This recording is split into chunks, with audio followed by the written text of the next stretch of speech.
watch on man, you know Sky the lyrical magician attack, you know. And today I encourage all of my sports lovers them to go up on YouTube and like one page named Sports Frenzy because them are going to provide you with the latest football, basketball and track and field, etc. All of the news them. Right now a World Cup time and a transfer time and we need to know what go on. So go up on YouTube and like the page named Sports Frenzy. Yo, what's up? It's Chris Gale, Universe Boss, and I'm representing for Sports Frenzy, okay? Tune in for the latest news. Universe Boss said that. Respect. Hey everybody, welcome. Welcome people. Welcome once again to another Sports Frenzy podcast. I know it's been a minute since you have all seen me, but yes, I'm back here with you guys tonight to go into some World Cup. You know that we're in the World Cup vibe, so now it's the time for us to get into full action, break down these teams, talk about who we think will win and all of those stuff. So yes, we're back here once again, man. And what better way for us to start than to let you guys know that we're now joined by a man who has been missing for a good while, but one that watches the show whenever he can, and one that I know that is a fan favorite. And I'm talking about none other than Mr. Arsenal otherwise known as Ron on the show. Welcome, boss. Welcome. Thank you, Levon. Good night to the listeners and also the viewers. Blessings. All things stay on side. Everything blessed? Yes, sir. All is well. And I'm now actually available, so I'll be able to be on the program when you feel so inclined that you would like to have me. Excellent, man. Excellent. I know that the expertise is next level when it comes down to these topics. So, of course, you'll be around. And then another man who is one that controversial at times, but man say you didn't even know if inside are going it. And I'll say that I said, I not trust my side right now. My side too young, my midfield young, and all sort of excuse. But let us bring on the man himself. Man who call Bones, otherwise called Sherwin, because man said must call him Sherwin and Bones at once. So Sherwin, otherwise known as Bones, so go on. No man, Bones the World Cup, you know. So go on. You know, nice to have back the World Cup. What, 4 months late or 5 months late? But oh well. Big up to everyone. Big up to the viewers. Like and share, subscribe. Every little thing where you can do for big up. Send the thing in large. You know. Yeah. Big up to the Blues fans. You know. Here for another year. You know. Hopefully we don't jump out in a group stage, but we'll see what one. All right, we're not going to be joined by a man that this man cry every single day. So I must take favorite tag off him side, and I can't tell one day that this man no ball. But I tell him say yo, his side is the favorite and they'll always be the favorite until them don't win the World Cup, they're the favorite. I'm not talking about none other than Robbie. What go on, brother? Good night, good night. Yeah, man. Thing bless. Well, I think the odds are in Brazil's favor to win the World Cup, so might as well stop. Finally, be here, say. Whenever because I'm the for the show tonight, I feel say that, you know. I feel say that. Yeah, man, didn't get nervous. I also know joined by a man that man and even the man that never see a World Cup in their lifetime, you know, the man only hear about World Cup. And I'm talking about none other than the politician himself, Ryan. What go on, brother? What that? Man carry a England support. It's gonna hurt me tonight. What's that? It's gonna hurt me tonight. The England supporter is here. Oh, no, not really. Why you're the hurt now? You're the favorite. Exactly. But man, them what gone? Good, bless up. Yeah, man, we're good, man. All right, so welcome back to Robbie. Yeah, respect, Ryan.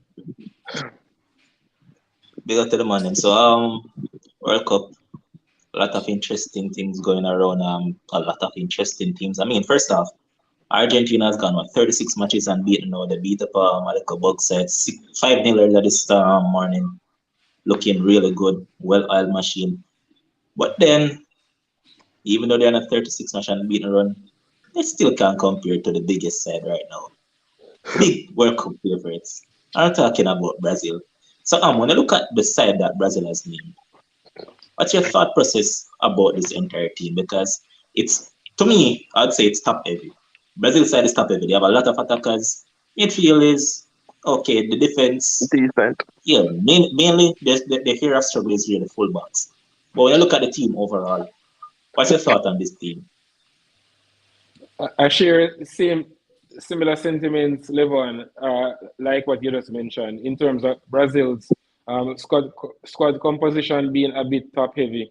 Lot of attacking options. You struggle to see how some of these players will even get a look in based on the wealth of options that Tite has at his disposal. In midfield, Robbie and I have had this conversation on a message thread, I think 2 weeks ago, where he's adamant that Lucas Paqueta won't start. And I'm saying to him that in 10 of Are the you last that? That is 11, true. yes, sir, 10 of the last 11 games that Brazil played across World Cup qualifying, Paqueta started. The thing is, you have some coaches, Robbie, and all of us are aware of this, who have some players who are their players. The thing about it is that Paqueta, yes, he has been underwhelming in his short stint at West Ham, but new player coming to the league hasn't hit the ground running just yet. But the thing about it is that what I would like you to know, though, is that he's basically Tite's Swiss Army knife, in that he's able to play in a myriad of positions. He can play deeper as a part of a double pivot, where he would be the more attacking minded of the two, obviously, or he can play as an inverted winger, or he has even featured fleetingly, nonetheless, as somewhat of what you'd call a false number 9. So I think Paqueta starts in that team, and I dare say that one of these players who we are probably touting to start, whether it's Vinny from the left or Bruno in that deeper line midfield position, may sit out in favor of Lucas Paqueta. But Levon, they are so strong that whichever 11 Tite decides to put out will start favorites against every other team in the tournament. That's how deep and how well oiled they appear going into this tournament. And all of these players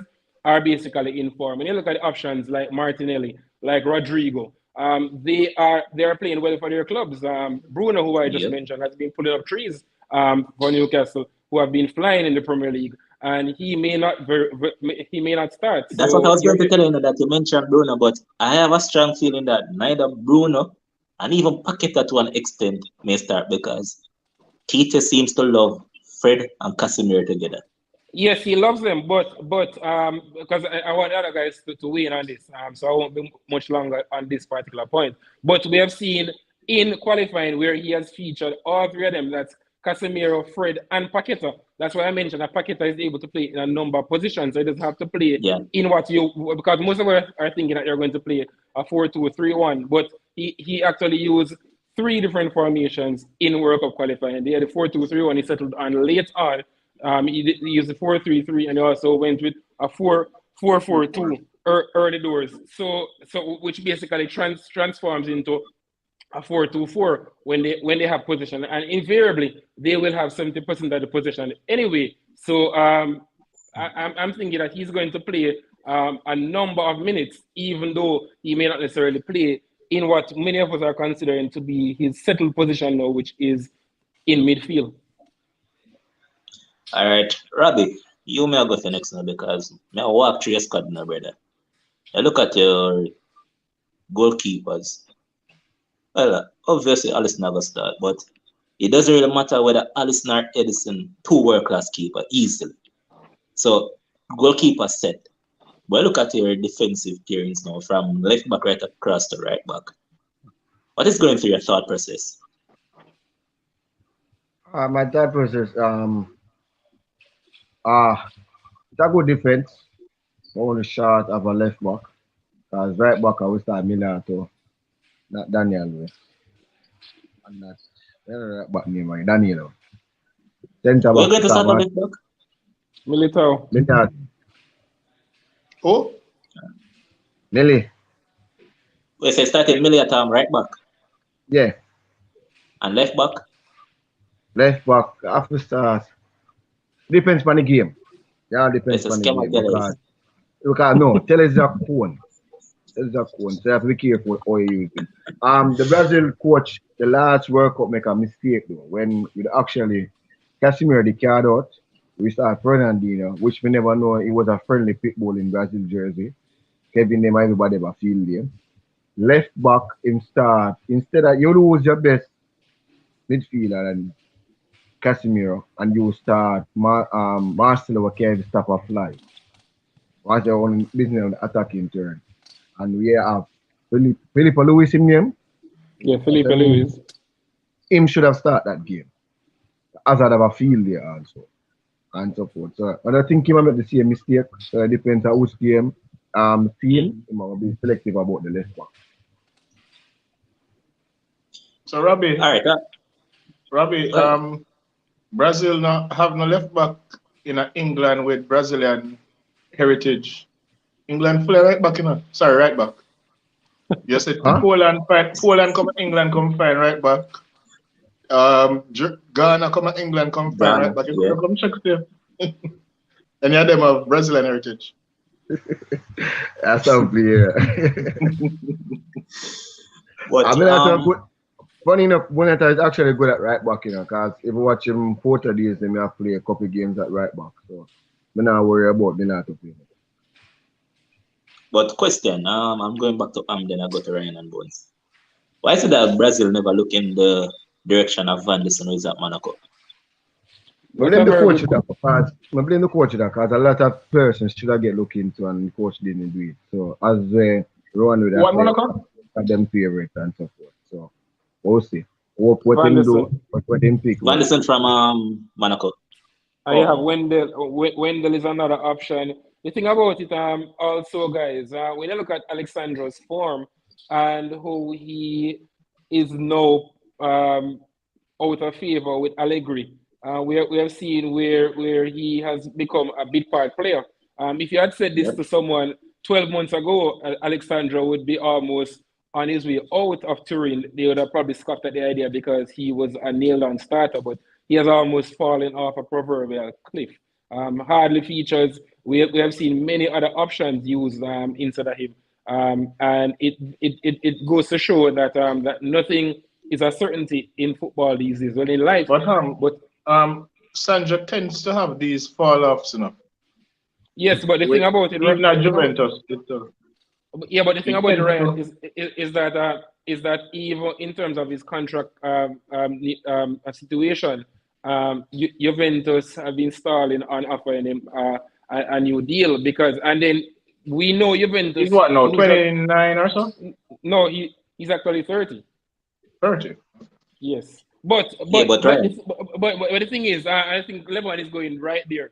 Juventus has a tendency of keeping older players, but we know this. So it's not a case where some clubs definitely won't offer you the deal that you want. But the thing about it is that he has not been the same player, and I would not be surprised to see Alex Telles. Yes, we know of his deficiencies defensively. Yes, good on the ball.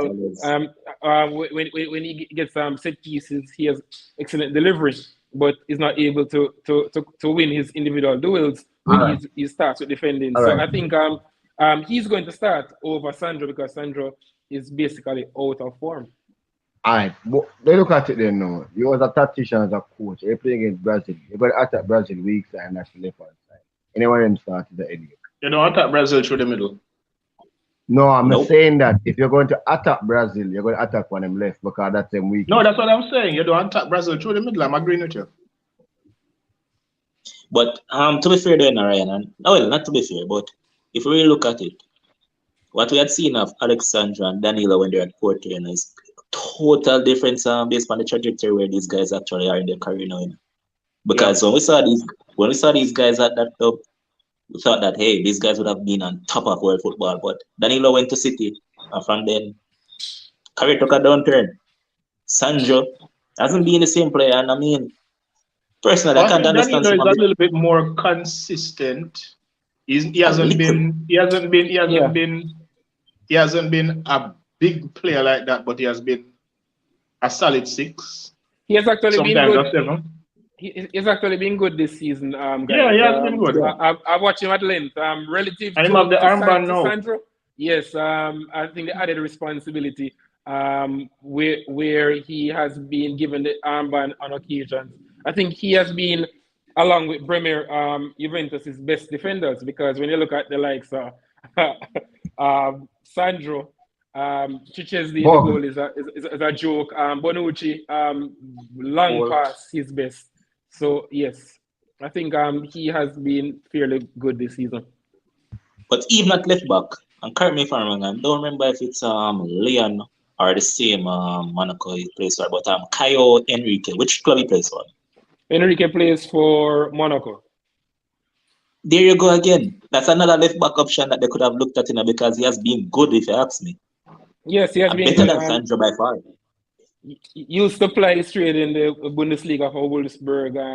Has been very, very good, actually. Another option. So the thing is, Brazil has options. It's not like they're struggling to have options. They have players. I think what the coach wanted to do though is to, instead of bringing in, okay, he knows that fullback is his weak area. So instead of bringing in a young fullback inexperienced at the international level, I think he just decided to go with the two that he already has, who are have some amount of experience. Totally concur with. I know it should be a case like this because these players that you're talking about should have get chances in Brazil colors before this. So. Yeah, that's a truth. There would be an experience. What I said from a longer time back, is if from Brazil confirmation to go to the World Cup. Exactly. This is where you go to a trial phase where you try out new players and see who you think could possibly make a squad from who not. I'm glad you see it. But the score is different. But Sherwin, I look at this side now, Sherwin. And I mean, personally for me, them alone can stop themselves. That's how we see it. Them alone can shot themselves in the foot. So, when look at this team, what's your thought about it? Well, like, I'm not going to give Brazil the hype, like where everybody I give Brazil the favorite tag. I'm not going to do that. I think they have two world-class goalkeeper. For me, at the back, I think that's where they're weakest right now. In the midfield, they're pretty much very strong. They can match up with any other team out there in the world right now. Their attack is world class, so simply world class. So for me, it's not like they will be going into the World Cup games or to this 2022 World Cup and be flawless all the way to the finals or winning the finals. I don't think that. I think they would give a good account of themselves because it's not like, and this is where I'm coming from, it's not like we haven't hyped up Brazil teams before. 2006, 2010, 2014, when the competition was played in Brazil, we hyped up that team as well. What was the end result of that? 7 from Germany in semi-final. Those teams were not as good as this one. Right. So, but what I'm saying is, I'm not going to hype up this Brazil team. Sure. Hold on, Sherwin. Remember 2014, my brother? A beer bug like Fred and them man, the man that depend on their brother up front, Fred, Joe, Hulk led the line. Yes, but at the time, the world was hyping up Brazil because the competition was being played in their country. So there was a hype around them. Watching the Bones. Every World Cup, Brazil gonna get hype. You know, so them backing is big. The following is large. Right, and that is why in a Jamaican parlance, check it square kilometers and see if a pure Brazilian fans are fine. Most Brazilians. So it's somewhere else again, but logically, if you really look at the team that they have, people might hear me talk them up and like say a joke thing with the pan, but a serious thing with the pan when I say them a favorite. Listen, I agree that they are one of the favorites for the World Cup, but I am not going to put any hype behind this Brazil team until I see what they actually can do in the World Cup. We know attackingly they will be very good. Defensively, I just don't know. That's the thing, right? If you're a Brazil player coming into this World Cup, right, and you get picked as an attacking player, apart from probably Neymar, who is probably going to be one of the first name on the team sheet, then it's basically up in arms to who is going to start up front. It can be anybody, right? That's how good their attack is. So that's why I'm not really hyping up this team. It's not a well-rounded team. It's a good team, but for me, it is not a well-rounded team. That's the thing. All right. Big up to the people in the comment section. I see all the comments. I see all you are. So don't think we forget. Yeah, we see all on. Yes, Chris saying that I'm not sure why the concern about Brazil defense and where they concede goals. Brazil defend as a team, so the liability with Tellez really shows. Who's that? Chris Lynch? No. I think this is Chris. I think Militao rarely shows instead of really. Yeah, so it says Militao will start at right back, which will provide coverage. All right, but watch it. I'll go back to Robbie. Watch it. Robbie, may I ask you a question? Yeah. Before you say I guess I'm gonna ask you a question. So when I look at the team now, back five, give me. Back five? Yeah, as in goalkeeper and then the 4 defenders. Oh, now they actually gave me 4 defenders already. I get Alice in the goal there. Alice in goal, Militao right back, Marquinhos and Thiago Silva, and left back depends on your opponent. Brilliant. It depends on your opponent. All right. Because I'm not gonna start Tellez at left back. If not gonna start Paquet. That is suicidal. If I'm going to start Fred or Bruno, that would chance Tellez. Because Paquet can't come up in on him. So it's really much depending on the team. All right. Now, Ryan, over to you now. When I look at your midfield, how do you compare them versus the rest of the world? I think it's up there. Sorry, in terms of the names on paper versus the rest of the world. I think Brazil midfield is a solid midfield. Yeah, Fabinho is out of form. He's been out of form for a minute now. But at the end of the day, I think it's still a solid midfield. Once they can get themselves together, well, they play as a team for the most part, as Chris mentioned. That is true. They do play as a team.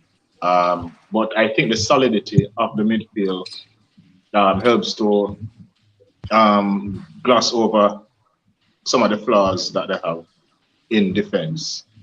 The defense now, let me just verify that what you say about the team being top heavy, I think it is indeed top heavy. However, it is as balanced as the coach could have gotten it. I don't think he could have gotten the team any more balanced based on the players that he has at his disposal. So I think this is the best that he could have done in terms of striking that balance.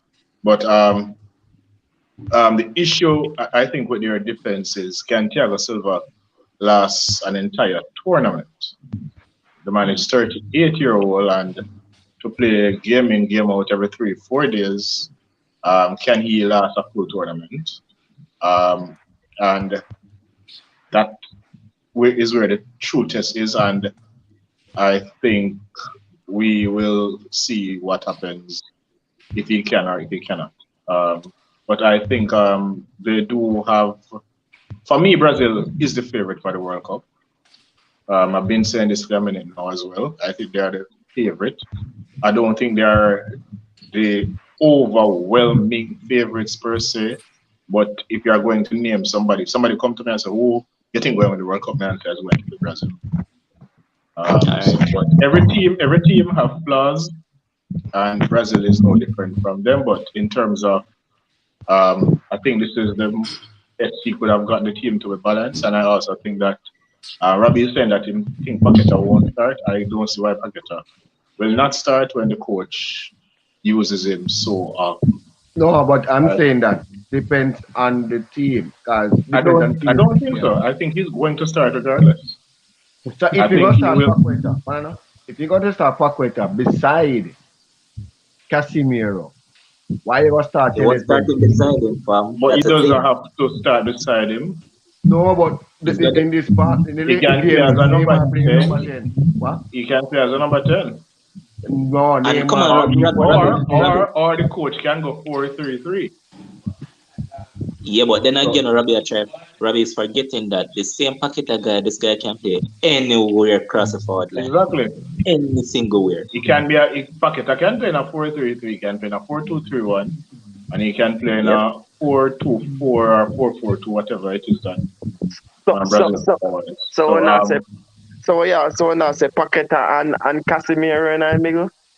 That's That- possible. That's what me That's asked them. very much possible. You Then can me see now a know. 4-3. All right, you can see a 4-3. Brazil can put out a 4-3-3 of Paqueta, Casemiro, and Bruno. That is possible. That sound better. I will sound better. But He has a lot of options. That's why I said the midfield is good. I think the midfield is a good midfield. I think if you look I think maybe not France. France, if they had their all of their midfield. You know, personally for me, this is the best midfield I have seen Brazil at. So hold on there. I think only France would rival them if France had Pogba and who missing again? Pogba, Kante. I think France will be over them, I should say, if they had. I think looking at it right now, maybe Germany as well. Germany has a very good midfield as well. Yeah. But I'm going back to now. So here's Kevin Bernard saying that Brazil torn between playing their traditional, confident, flashy game and being defensively more conservative like the European teams. Do you agree with this sentiment? Because over time we have seen where. I think it's called tournament football, though. You're not going to play it like you're playing a club match. Right. Yeah, but I put it cross to because I have to know when to peak as well. Alright, so what I'm trying to bring across is that you see, if you look at them based on how they even play through the qualifiers, it's not the flamboyant Brazil that you normally see. To me, they have copied the model of some of the European teams. Yeah. Because apparently they have seen that this is the strategy that has been used to win the last couple of World Cups. So do you think that's the case, or you think that they're still sticking to their roots? Yeah, but so the thing is, Levon, and I'll take you guys down history lane real quickly. In 1982, the Brazil team was top heavy. They were beautiful to watch, and they came unstuck against a brilliantly drilled Italian outfit. Paolo Rossi, we know what happened the last 3-2. And then Brazil, in the aftermath of that defeat in Spain, they decided to be more pragmatic. We saw it in 1994, where the midfield was Mauro Silva and Dunga. They were basically what you would call water carriers or destroyers in midfield. Rai, the number 10, anyone who's old enough to remember, Socrates' younger brother, he was the captain for Brazil going into the World Cup. Guess who lifted the World Cup trophy? Dunga. Guess who's remembered as the World Cup captain? Dunga. Because they realized that they had to be more pragmatic to get the results. In 2002, the team was also a pragmatic team. Yes, we remember the three wonderful R's. Yeah. Ronaldo, Rivaldo, and a young Ronaldinho. But the midfield, you had people like Eddie Mills, you had people like Kleberson, not household names, but people who did a job. You understand, guys? So Brazil has long adapted that style, Levon, to answer your question. But we have seen where the flair players are still given the avenue to express themselves. So you won't get Neymar being bottled up in terms of the coach telling him not to play how he plays. So the attackers, yes, they play in that vein still, but right throughout the team, there is a more solid framework, as opposed to that team that I spoke about in 82, where they all wanted to play like they were number 10s, Zico, Socrates, and also the defenders. And they didn't have a goalkeeper, to be honest, though, in 82. They normally do it, except now. So Robbie, question. Could it be that since I was here the Brazil man and here tonight, right? I may love call your name. Could it be that the coach could possibly go 4-2-3-1 and squeeze in an extra attacking midfielder inside there? with Bruno, who probably with no Paqueta, who probably will be box to box. To me, is as the commenter, Christian, all we are playing against a way weaker team. Paqueta supposed to play beside Casemiro. If not, that's a suicidal note. How so? The king can do. I've seen Paqueta win somebody but be defensively good. Be honest Yes, with myself. but sorry to jump in, guys. Against who? Sorry to jump in, Levon and Robbie. To answer that question real quickly, Brazil presses as a team. So I think Ryan mentioned it, and I think it was mentioned earlier. Brazil is a pressing monster under Tite. So you will find them hurrying the opposition to win the ball back. So it's not a case where you need two defensively minded players. Some time too, you know. Because Brazil's gambit is to win possession high up the field and to play. They're going to have the ball most of the times, and when they lose the ball, they're going to want to win the ball back. And that's why I think about the 4-2-3-1, because it's going to give him an extra man in the pressing because he's going to have been 3 forward, right, left, central forward, right? And then that one attacking midfielder who also I go help with that press high up the pitch.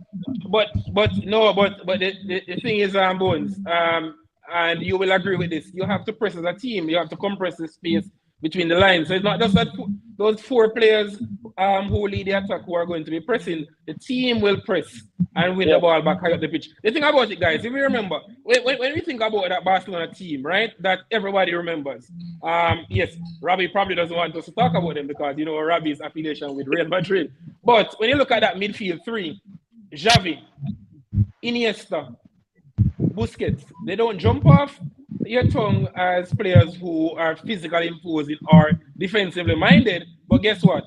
They won the ball back so quickly that it was almost impossible to play through them or to play against them. So I don't buy this notion that Paqueta cannot play and I'm not championing Paqueta, guys. Let me just put that out there. But I'm just saying that good players can play anywhere on the football field. This idea that you're too small, you're too frail, you can't tackle. Remember, football is all predicated now on pressing and winning the ball back quickly and doing the business when you have the ball. Now, Tite is not sitting his team level up to defend. They are going to want to attack, and they're going to want to win the ball back to attack. So that's why he used Paqueta. Paqueta has this wonderful relationship with Neymar as well.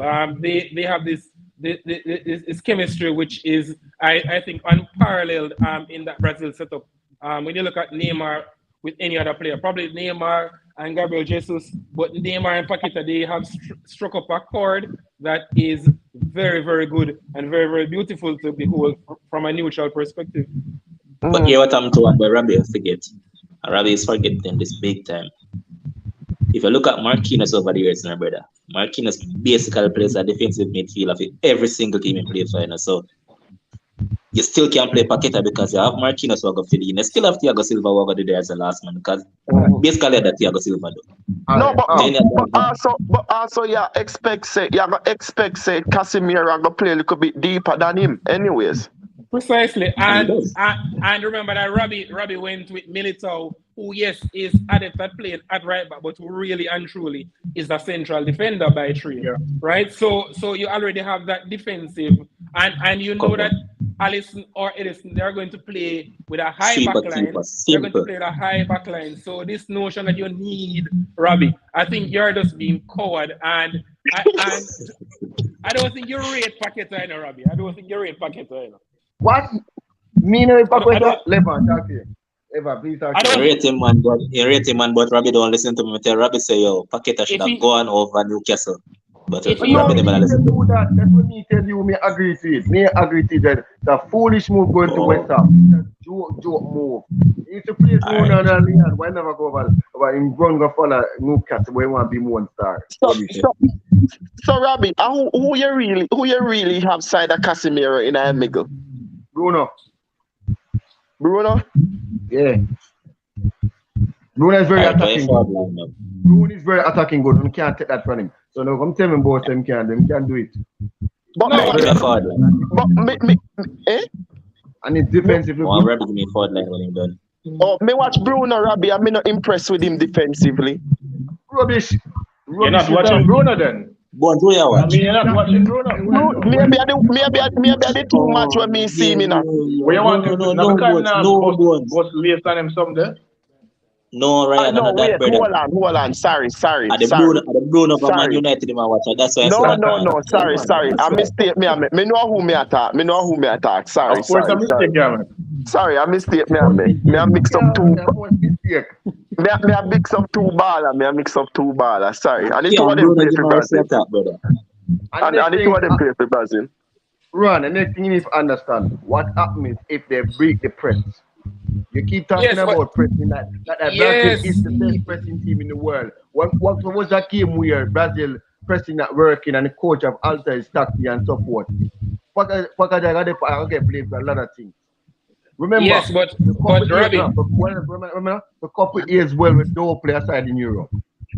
To put that as note. So the ball come with that now. When we do come to this challenge now, an obstacle, what we are going to do? Pressure. Robbie, I want to answer this question, and you circumlocute the question, but you're going to answer the question on here now. Why did Tite use Paqueta in 10 of the last 11 World Cup qualifiers? Why? How many times has Bruno Guimaraes played for Brazil? I remember. I think it's less than 10. Remember, before I had mentioned this coach have some favors and continue to play, and he overlooked some players. And he comes to World Cup now. Listen up. So why do you think he's not going to use him? What? So why do you think he's not going to use him after using him 10 in 10 of the last 11 World Cup qualifiers? I think all them guys are misinterpreting themselves. I'm not saying that he's not going to use him. I won't use him. And that's where people come across and say, I don't rate Paqueta. I won't use him in defense for the opponent I'm going to play against. I'm going to use Paqueta. Thank God I know you are the coach. So all right. Question. With something else. Question, Robbie. Remember the group. So in other words, then you would be using Paqueta in all 3 group games, because when you look at the opponents, No. Do not take Serbia. Remember, Serbia is a team that made Portugal play. I am not taking Serbia lightly. I'm not taking Serbia lightly, sir. Exactly. So I'm not taking Switzerland lightly either. Okay, so. Yo, I can't take a coward talking. This man does a coward on the thing. If I say Cameroon, the man remind me of myself with Arsenal. No lies. Coward. But Robbie, since as just as I said, it depends on the opponents that you're playing against. So give me a starting left. As you said, it depends on who I play for. Serbia? No man, we don't want to hear this. The top ground can and them body. Ideal starting left. Ideal starting left. You know the back 5 already. And Casemiro, Bruno, Neymar, number 10. Depends on the fitness. Depends on the fitness of Richarlison, because Richarlison playing at number 10 is playing good. It depends. I started the 2 Real Madrid man then. Vinicius and Rodrigo. That will never happen. You'll never live to see that happen, Robbie. Rafinha is going to start. Rodrigo is not starting over Rafinha. You know this. I pray the disappointment this season. They stopped talking about Rafinha the whole time. Yeah, but me I tell you what the coach are going to do. The coach is not going to start Rodrigo over Rafinha. Precisely. And Rafinha has been impressive, guys, in his appearances for Brazil. He has taken to every single time to the Brazilian national team like duck to the proverbial water. So this notion that he hasn't set the world alight at Barcelona, but let us not be fooled when he has appeared in the Brazilian jersey. Just like Gabriel Jesus. There's no way and I'm not talking because everyone knows I'm as fair as you can get. Yes, I'm an Arsenal fan, but Gabriel Jesus does far more than Richarlison. But in a Brazil jersey, Richarlison has done the business more than Gabriel Jesus. The goals better. Precisely. So what you know, Richarlison installer, he really in a header, and it's more putting more goal scoring opportunities than Jesus. Jesus more of a man with create. When you have Neymar being, you don't really have to create much. So they want someone to finish the goal. Precisely. But the thing is, I'm actually agreeing with you. I'm actually agreeing with Robbie. I'm Robbie, saying to you're you making our point, that, Robbie. yes, I'm saying to you that, yes, while you're pitching for Rodrigo because of your obvious Real Madrid bias, which we all know. No, because it's no better than the right wing them. Come on. In terms of playing for Brazil, based on the sample size, yes, in some cases it's very small, in the case of Rodrigo. But Rafinha has done the business, and you can't go around that. And Tite is going to go with the trusted horses. It makes no sense to go away from the tried and proven. Richarlison through the middle, and obviously Rafinha from the right. I'm afraid to tell him say Rodrigo nah start, he nah start. He nah get no starting spot. Simple. We actually did that, Sherwin. A man that man. But question. The player that I want to ask about that, a lot of noise was being made about when he got selected was Pedro. A lot of noise surrounded that guy. And I mean, a lot of people are saying that he shouldn't have made the side. What's your thought on that, Well, the thing about it, guys, is that if you had asked this question, let's say 12 months ago, or yes, during COVID, which of the attackers from Flamengo would go? Barbosa. You would definitely go for Gabriel Barbosa, famously called Gabigol, and obviously, and in terms of midfield schema, you would go with Everton Ribeiro. No, Pedro has done the business in the last year. Gabigol has fallen off, injury prone, and I think he was pitching. He was kind of weighing up his mind, guys, if he should go back to Europe because he had done the business, won the Copa Libertadores. We know all of what he did when he returned to Brazil. But I think in the last 12 months, his form has nosedived while Pedro's has really just ascended. His game is different from the others. So Brazil is chasing the game. He gives them a different dimension. So I understand why he was taken. In terms of goals, yes, 29 goals. Robbie is going to say, well, the quality of the Brazilian league is not all that. Yes, we know that, but you have to pick the players who have performed. And Pedro, based on his numbers, it was hard to make a compelling case against him because he offers something totally different to the other players in the squad. I felt it for Firmino because I thought Firmino had started the season very well, but I think the Brazilian train has passed Roberto Firmino. Brilliant player still, very versatile, selfless, technically brilliant, but I think Pedro at 25 gives them a different cutting edge that they may very well call on in the latter part of the tournament. I think he's the only pure number 9 in the side. I think Pedro. I think that's right. One of the things them do, I think, out of all of these players can play number 9. So probably Firmino and what intelligent. I'll be like a peer breeze man in your background, though, brother. I'm saying that.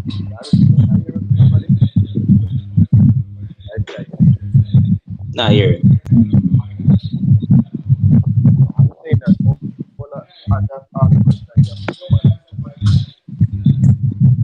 Yeah, Robbie, telephone for Beaver and then come back. But anyways, well, look at the group that Brazil is in. I'm going to start with Ryan.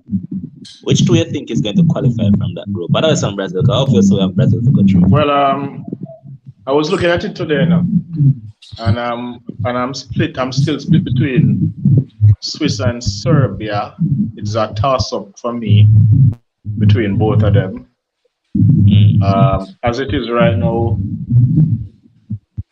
it's a toss-up for me right now. I think I may give Switzerland the edge because they have a more balanced team and they did well in the Euros relatively well. So I think I may give the edge to them, but Serbia is a serious team that can go through.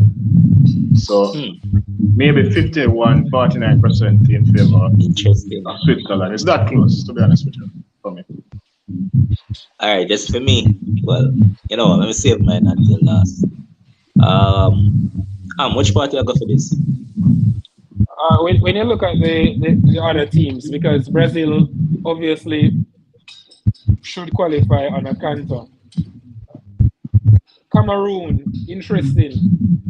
I say interesting because they have some weapons in attack. Choupo-Moting has enjoyed a new lease on life, scoring goals like it's going out of style. We know Carl Toko Ekambi, very versatile, very dynamic coming from off the wing. Yep. Legend in Cameroon because he scored that goal that knocked the howling favourites Algeria out basically with the last kick of the game for them to go through. And Brian Mbeumo, we see him week in, week out, forming a very, very good partnership at Brentford with Ivan Toney. And obviously, Vincent Abubakar. And then in midfield, you have Mark Andre Frank, Zambo Anguissa, very, very dynamic, doing very well in Naples. We saw him at Fulham, didn't look the part, but has taken to Serie A like proverbial duck to water. Zambo look like a big ball over Napoli right now. Like a totally different player. When he was at Marseille, we remember him from the 2018 Europa League final, caught in possession early doors, and he lost possession, and they conceded to Atletico Madrid, and then they weren't able to come back when he was playing for Marseille. And the thing about it, guys, is that they are an interesting team because, yes, obviously the Europeans, Switzerland, Ryan ran the rule over them just now, well drilled, and also Andre Onana, very, very good presence in defense. So I think Cameroon, I'm giving them a puncher's shot to trouble the Europeans. Not saying that they're going to go through, but I think for us not to mention them, I think that's doing them a disservice. So I think they have enough weapons to trouble these two European teams. They have a good keeper as well. Yes, they have a very, very good keeper. Nicolas Nkulu, yes, a bit long in the tooth. He will lead the defense. But I think they have enough pieces, guys, for them to do some damage if they are able to defend properly, because I think they will get chances and I think they can score based on the ammunition that they have up front. When you look at Switzerland, guys, you know what you're going to get from them. They are well drilled. There's some question marks, though, over Sommer, who recently set a Bundesliga record for making 19 saves against Bayern Munich. He was basically like one man against the world. Brilliant goalkeeper, still just 33, but he had a very serious injury basically the latter part of October. So we're talking about a month ago. So not sure how he will approach the tournament. They have good replacements in Kobel. We see him for Dortmund. So I think they are a good outfit. They are well drilled. Some of the players are a bit long in the tooth. When you look at people like Ricardo Rodriguez plowing down the left, no longer the same player. When you look in midfield, Granit Xhaka has been doing very, very well. Shaqiri still turns up for his national team. Not the same player, but I think he has tailored his game, guys. We saw where during his Liverpool years, he became more of a playmaker as opposed to that flying winger that he was early doors. Up front, Mbola doesn't inspire confidence. Seferovic, we remember him last season when they were supposed to put when he was playing for Benfica, guys. You'll remember this. He was the one who spurred that chance against Barcelona, and Jorge Jesus was down on his knees on his punches because he thought that probably Barcelona would have put them out. But I think they have enough weapons to give a good account of themselves. You won't embarrass Switzerland, though, guys. Solid spine, well drilled. They hardly concede, and they can make a goal. We saw where they troubled teams in the Nations League recently. Serbia, lots of weapons, but issues, guys, up front. Is Mitrovic going to be fit? Is Vlahovic going to be fully fit? Tadic has gone off the boil a bit. Milinkovic-Savic. Levon and I have spoken about this player for what seems like eternity. We rate him highly. I think this is his coming up. And he's always, every window is getting a transfer. But Always. the thing is, guys, he has actually looked a rebound player this season so far for Lazio. He had fallen off the ball. A way better player this season. I think if he had maintained the form of 3 years ago, I think he would have definitely left Stadio Olimpico by now. When you look down the wing, Kostic will be flying up and down that flank. One of the best deliverers of crosses across Europe. So you expect them to make waves. As Robbie mentioned earlier, they were the team that put Portugal into the playoffs with that last gasp goal. A player who Levon and I keep on raving about, who needs to leave Verona, Hellas Verona, Ivan Ilic. I don't think Ilic is even going to start. I think Sasa Lukic is going to start over him alongside SMS in midfield. So I think they would be my favorites to go through with Brazil, but I think Cameroon can definitely, once Cameroon defense keeps it close, I think they have enough options in attack to possibly pull the upset. Switzerland, I think they lack the firepower, but you won't embarrass them. Yeah, but the thing for me though is that, you know what? Make Grabby go first. Rabbi, you're two teams. Brazil already gone through. Who's the next one? Cameroon. Wow. Point blank. Yeah, come on. All right. And yet still, sorry to cut you, Levan. Yet still remember he was the one who was saying he's not using Paqueta against the European teams. So he didn't mention Cameroon. Cameroon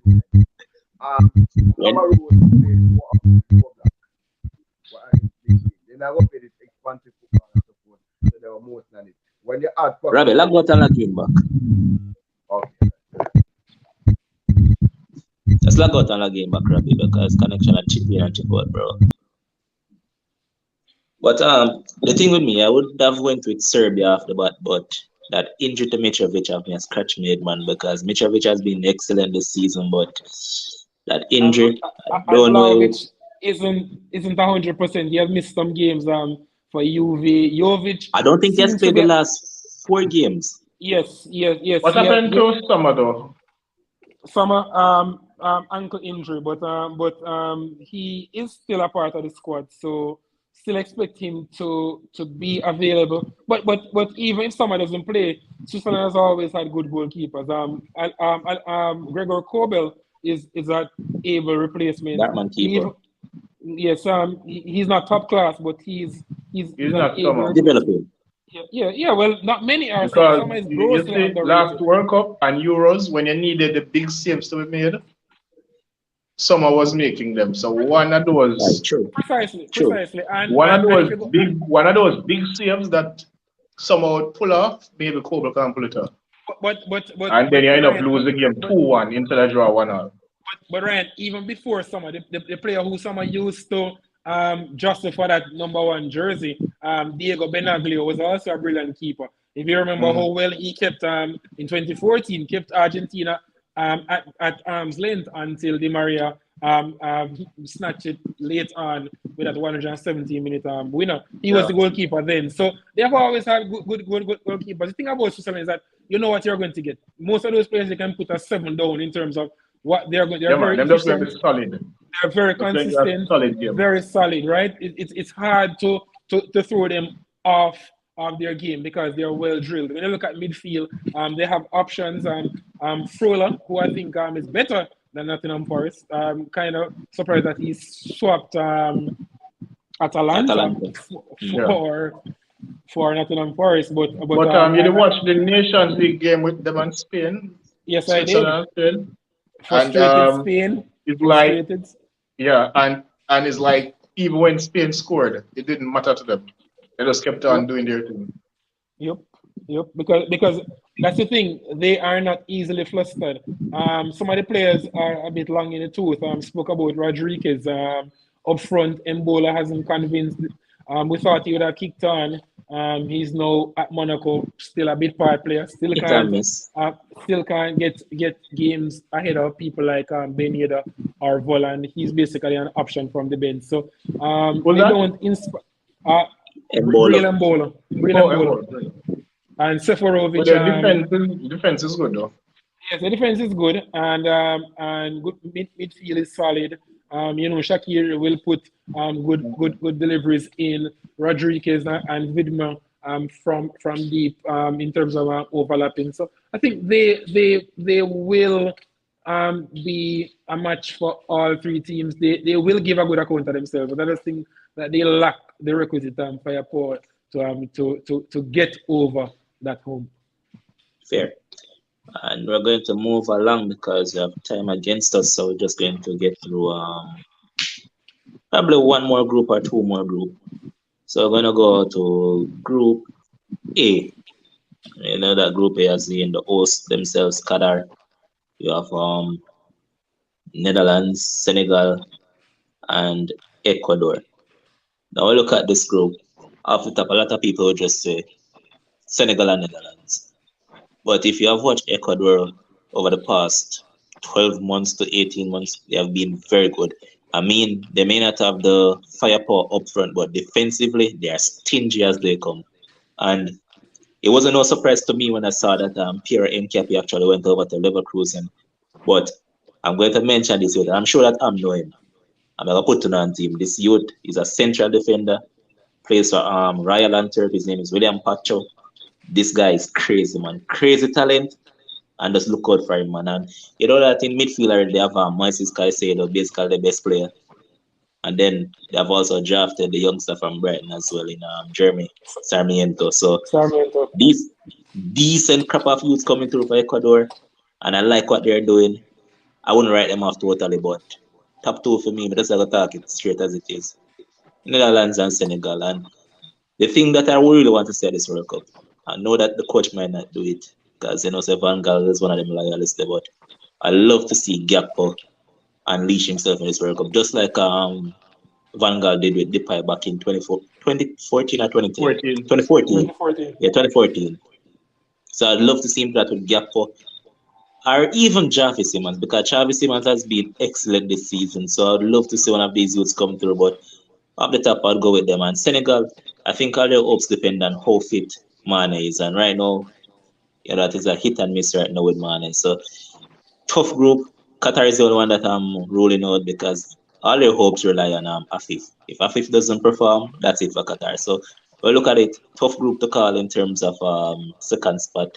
But we expect Netherlands to finish first. So we'll start with Ryan this time around. Well, I am not writing off Qatar because I'm spending money. And we saw what happened when South Korea spent their money. And Qatar got the understanding that they stopped their season early, something to that effect, to plan to be practicing for the World Cup and all that. So I think, and I heard that South Korea did that too in 2002. They ended their season quick and to get their practice in and all of that. So, however, that said, I still don't have Qatar to make it out. They might make a good fist of it, maybe compete, maybe surprise and win a game or something like that. But I don't have them to advance. My two to advance is Ecuador second and Netherlands in first. I'm going to tell you why I left out Senegal. I think Senegal is on their way down. Koulibaly and Mendy are not the players that they were a year or two ago. I agree. Mane injured, and Idris Gueye on his way down. Their big players are on their way down. So I am not convinced. I had Senegal. If you had asked me this a month or two ago, it would be Senegal. But the closer we are to this thing, I think Ecuador will trump them. And Ecuador were very good in qualifying, and Ecuador have some very good young players coming along. So for me, it's those two. All right. Robbie, your two. All right, Netherlands and Ecuador. Netherlands are going to win with 9 points easily. I don't think no team 2-1 or what. I think it's either likely a goal we score for them. That's how good all four Netherlands is away from this one. Ecuador will come second because of what Ryan mentioned before. some of them players is the back end of their career and Koulibaly is being a shambles. And Mendy might come good though.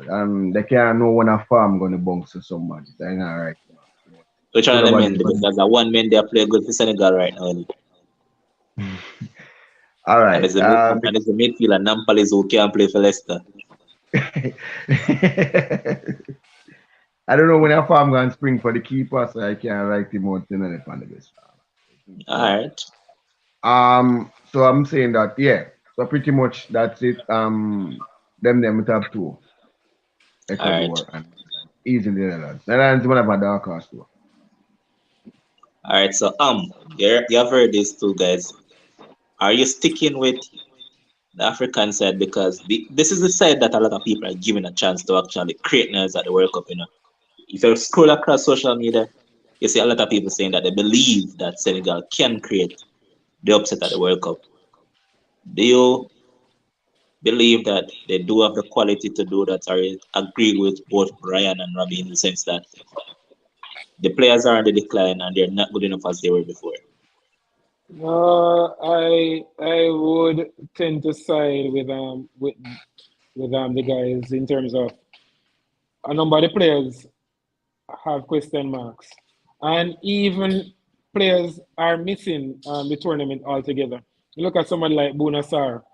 Yes, doesn't play much for Bayern Munich, but very instrumental He's to missing? how Senegal. Yes. No, not the side that you think, Ryan. Not Ismaila. We're Not talking about Ismail Bona No, Assar. Sarr, I the know. right He back. said bonus the right back. I know. Yes, Oh, I never know. I thought Bunasar. that's him in the squad. No, he's no, missing, man. Bunasar did surgery in September, out for the rest of the year. Yep. Actually had been carrying this injury for months. Played through pain at the AFCON and played all games. Very instrumental down that right hand side for Senegal. He's out. We know about Mane and his importance. Koulibaly, not the same player.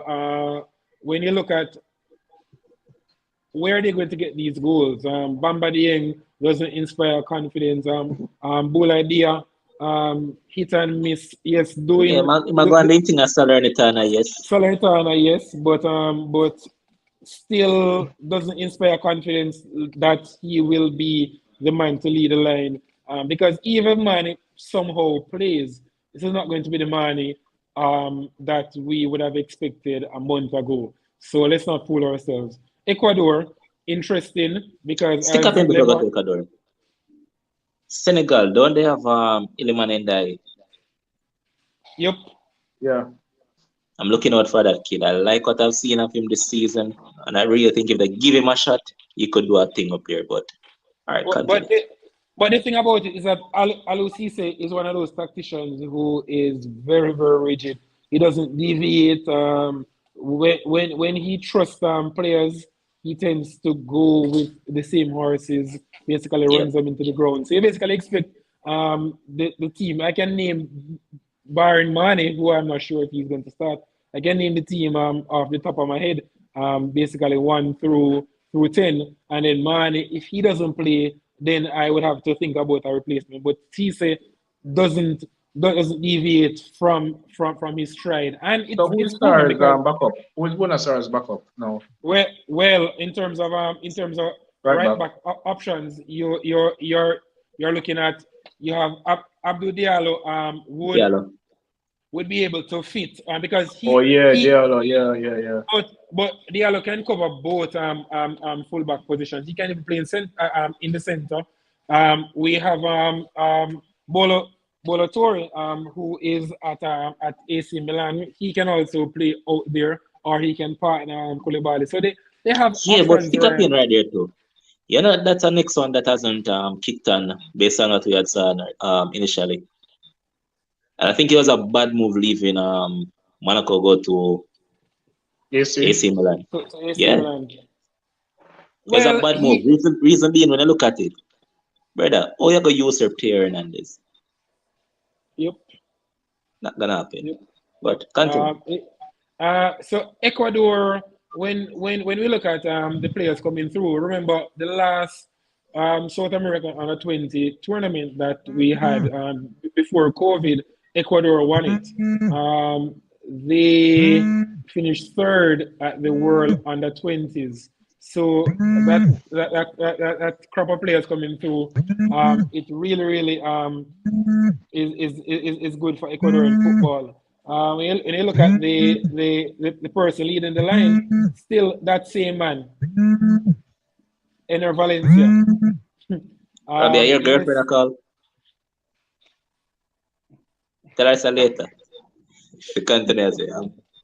You know, I'm Ener not calling her Valencia back. has basically been enjoying, guys, a new lease on life in the goal scoring form of his life. 12 goals in 13 games. Yes, in the Turkish league, but you have to score where you are. So Yep. I'm not going to bash him. And he usually does the business for Ecuador. Michael Estrada is an interesting proposition. Physically imposing, good technical skills. Sarmiento, you mentioned. We know Estupian will be flying up and down that left hand side. Caicedo is the man. And to show how highly rated Caicedo was, remember, Levon, he was linked with you guys at United It's still a golf time. long before he left Independiente de Valle in Ecuador. And that's a team that has, I think, 13 or 14 players who either ply their trade or ply their trade. So it's basically a closely knit group that is playing for Ecuador, and we've seen the results. They are not easy to play against. They make it difficult. They have goals in them, and I think they are primed to join the Netherlands as the team's advancing, because the Netherlands, they just look very good. Class. I think the problem is that the manager is going to have his work cut out in terms of selecting his centre backs, because when you look at the options, yes, Van Dijk picks himself, but they have Ake, they have Delit, and they have De Vrij, and four can't go into three. So Me can better right now. De Vrij, that man has start. That man love De Vrij gone to bed.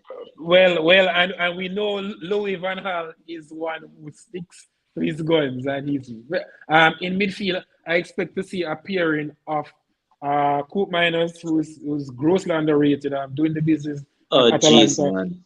Yes, wonderful left foot alongside, obviously, Frankie de Jong, the man who Talented is left the team foot. pick. And then up front, I expect to see, I hope to see Cody Gakpo playing in a free role in behind the two, Steven Bergwijn and also Memphis Depay, who is the man for the Netherlands. But don't be surprised, guys, if Steven Bergwijn isn't selected instead of either Gakpo or instead of Koop Miners, because he is someone who has done very well for the Netherlands, and the manager trusts him. And he has made a move to Ajax, and he has done very well. He's one of those players who is underrated but very versatile, can play. He's almost like a packeter without that level of technical ability like the Brazilian, but in terms of being able to play in so many positions from midfield further forward. Talking about that, that's why Van de Beek must go back over Netherlands as well. But that's our next story for our next day. I'm always question Van Gaal pick. Why didn't he pick Batman? I guess the reason why I don't pick Batman is not very good with the ball at his feet. Aki is better with the ball at his feet. I think that's the only reason why. I think. Yeah, but it goes back to what? It goes back. But hold on a second, Rabbi. It goes back to what Aman I have been saying. He said once this man have some players that him trust and believe in, he nah go drop them. So Ake is one of them soldiers that do him. So that's why nah go choose Batman, even though Batman has been a better player than Ake this season. No, Ake has been very good this season, man. And also, guys, Ake has been very good this season. Not over Batman. Ake is versatile, guys. And remember, Ake can fill in a number of positions. Exactly. Batman. I don't think it comes down to. Let me say something here. I don't think it was a choice between Ake and Batman. I think De Vrij hasn't been playing good. I disagree. Huh? I tell you why. What's done? What's I done? don't think the Brian been his best this season. Yeah, I but don't Ryan, think the watch Brian, it. and I don't think, and I think Timber Delete. lucky make it if you ask me, No. because True, Timber has no. been bad in the Champions League. Alright, Yes, Timber hasn't been the same player, Robbie. So Yeah, I think Robbie. Ake has been way better than those players. Robbie, listen Ake what I'm squad going was still. Listen what going Robbie. You might not agree because you see him when he beat the man when he just come at United and he played 2 bad games first. But you see, Lisandro Martinez, without him beside Timber look like a bug, literally. No. Timber's been awful this season, and honestly, he's lucky to make it. Martinez is like the Carlos Puyol type of defender. Alright? The rational one, then we got with a client support. Man like you got man like Varane and Timber that cleans up to them like weekend and support. But the thing is, it's not which foot does the defender boy from our interplay? When Van Right. what foot him use? Right footed. So it's between him and Timber. Listen up, it's between him and Timber. So Aki Batman left footed. and Batman use left foot. So it's between the two of them as a back three them player. So don't come tell me about over the right hand side. No, Van Gaal is very, very in details. So that's why it's actually Aki get playing with Batman. It's not the other way around. But the thing is, but the thing is Ake is able to play in so many positions. And when you look at on the left hand side, you're looking at Malacia, you're looking at Blend. You're looking at Blind, not able to. Exactly. So that's why, and they can play the ball at them foot.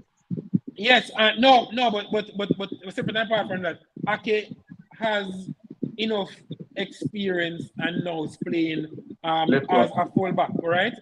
So the thing is, his versatility is important to any manager. A manager is always going to pitch for players who are more versatile, especially when you're composing a squad just for 7 games maximum, as opposed to over the course of a season where you can go and buy specialists. So it would make sense to bring so many quote unquote out and out centre backs. Someone like Ake is very, very important because he can fill so many positions. And remember, on the left hand side, Malacia hasn't really been that impressive, and I am not filled with confidence. Either. But quick thing before we move on to the next group. Also, that about Ecuador. You realize that the club that has been producing most of their talent is Independiente del Valle. Yep. Yeah. I mentioned it. I did mention that 13 or 14 of the players either are still on their books, or well, obviously the likes of Caicedo would have moved on, but they have their imprint on that squad. So it's a close-knit squad because all of them, I would venture to say more than 50% of the components have had their grounding initially at Independiente Valle. So what do you think about central defender Pacho? Top class, going right to the top. Shades of Hurtado of yesteryear. I think he's primed for a big move. I think this can be his coming out party. And what the greatest thing for him, you have Alderweireld beside him. So Alderweireld kind of groom him right now. So great for him, and I really like him. When I initially first saw him, I thought that I said that you look like him around 25. So I'm gonna check him age and see him is that young man. I say, yo, you play way above the years. Like Antonio Silva, who plays for Portugal. Antonio Silva, class man. Gonzalo Inacio, class. That is the one that, well, we're going to eventually get there one next day, but that is the one that I'm still a rule because that man should have World Cup too. But anyways, next group we're going to look at, since there's a lot of their fans in the comment section, is the group with Argentina. And I mean, as I mentioned, 36 matches unbeaten. Look damn good all over. But other people saying that they'll actually miss the services of Lo Celso. And I mean, Scaloni came out and said that even though he has selected 26, there still might be 1 or 2 changes based on fitness. So there's still possibly a chance for Lo Celso if he can prove his fitness. But based on the 26 that has been selected, he's out. But we look at Argentina now. I see they're trying different formations. So I don't know what reason. They already come through qualifiers playing one formation, but Earlier on today, I saw them went with a 4-4-2, and it was rather interesting. And a lot of people still wondering how comes Alexis McAllister has made this team, but hey, he's there, and it's Really? People possible that wonder he'll that? actually start. Go again? People wonder that? A lot of people are wondering. That's weird. But Very well, look at well. this team. I've said it multiple times, and I'm going to say Oh, it is his again. name? I think it's the name. Maybe that's why Probably, they wonder. as I've been saying over and over, this is the most complete Argentinian side I've ever seen. Over the years, it's either the defense is weak or the midfield is weak. But when you look at it this time around, defensively they're damn good. Midfield, they're solid. Forward line, solid. Complete team. And they actually have some pretty good keepers right now as well. So, complete team. Well, look at them. I'll start with this time. Good side, and you look at them from keeper. Martinez, very good Keepers. between the sticks. Yep. Again? You say good keepers. Yeah, keepers. Even Rolly. Rolly has been decent this season. He has been. I liked him at one point, but when I think him that good. I Yeah, thought he was. he hasn't reached the heights that you had expected, but based on this season's performance, he has been damn good. That's what. But you look at them, even at left back, boy, you have Acuna, you have Tagliafico, Magnifico. two quality left back right there. You look at right back, you have Montiel, you have also the Molina. next guy Molina. again. Yes, Molina. Molina. Molina, yeah. So boy, that's stacked right there as well. And central defenders, I mean, Grandpa Otamendi is still around there, but Cristiano Ronaldo struggling with fitness right now. That Walker. probably be a scratch for them. Walker. But Struggling overall. well, yeah, he's struggling overall. But they have the butcher himself who has been top class for Man United this season. And initially, a lot of people never have him starting. And initially, the coach himself never had him starting. But based on how he has performed for United this season, I don't think he really have a choice more than to start Lisandro Martinez. So when you look at their back line, it's pretty solid. What you thought about that?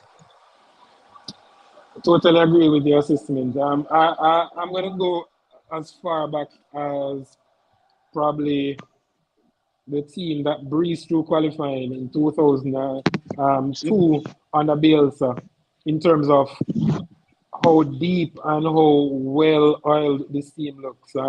But that team came unstuck in the group stages. They went out with a whimper as howling favorites because they had so many options.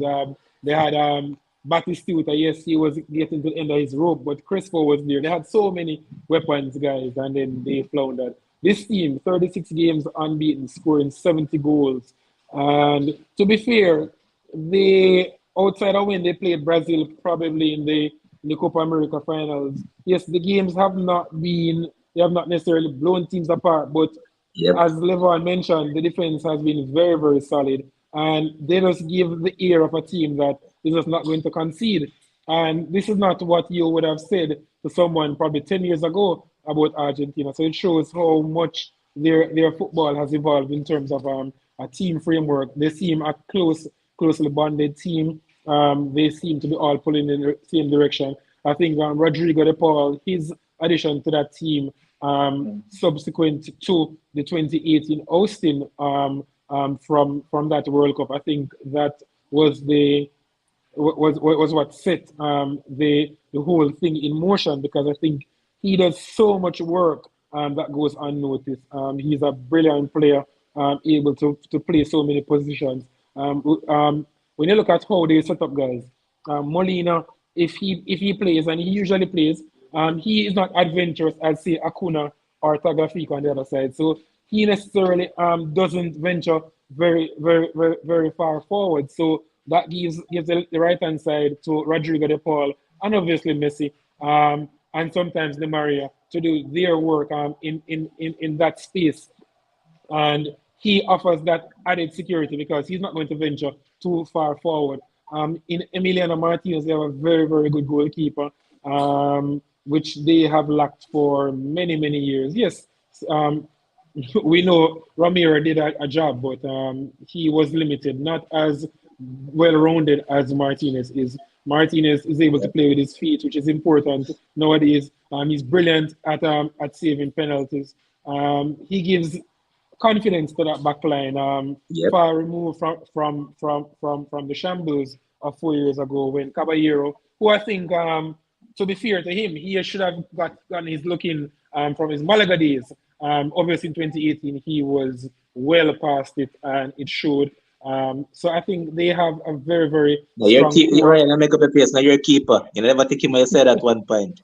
No, I'm trying to remember something. I'm trying to remember who was in goal when he was at Malaga, because I remember when he was at Malaga, and I always thought Romero was Oh yeah. But I don't think but when he was at Malaga, he wasn't very consistent either.